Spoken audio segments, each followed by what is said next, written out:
SEO আর জিও এর মধ্যে পার্থক্য কি? আসুন 1 মিনিটে এই দুটো টপিকের যাবতীয় কনফিউশন ক্লিয়ার করে ফেলি। এসইও এবং জিও এই দুটো আলাদা জিনিস। এসইও মানে আপনি গুগলের সার্চ ইঞ্জিন রেজাল্ট পেজের টপ 10 এ থাকার জন্য কাজ করতেছেন।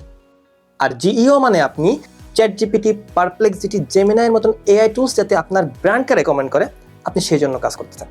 একটা এক্সাম্পল দিই, তাহলে বিষয়টা আরও বেশি ক্লিয়ার হয়ে যাবে। ধরুন আপনি গুগলে যে সার্চ করলেন best SEO agency in Dhaka, এক্ষেত্রে আপনার ওয়েবসাইট গুগলের সার্চ ইঞ্জিন রেজাল্ট পেজের টপ 10 এ অ্যাপিয়ার হলো, মানে আপনি এসইও করতেছেন। আবার কেউ যদি চ্যাটজিপিটিকে যে জিজ্ঞেস করে যে ঢাকাতে ভালো এসইও এজেন্সি কোনটা, এবং চ্যাটজিপিটি আপনার ব্র্যান্ডের নাম বলে, তার মানে আপনি জিইও করতেছেন। 2026 সালে ভিজিবিলিটি এনশিওর করার জন্য আপনার দুটোই প্রয়োজন। শুধুমাত্র গুগলে র্যাঙ্ক করলে হবে না, আপনাকে পাশাপাশি এআই অ্যান্সারও হতে হবে। শুধুমাত্র তাহলেই আপনি আপনার ক্লায়েন্টের বিজনেসের জন্য সাস্টেইনেবল গ্রোথ এনশিওর করতে পারবেন। আর ভিডিওটা ভালো লেগে থাকলে অবশ্যই চ্যানেলটা সাবস্ক্রাইব করে রাখবেন।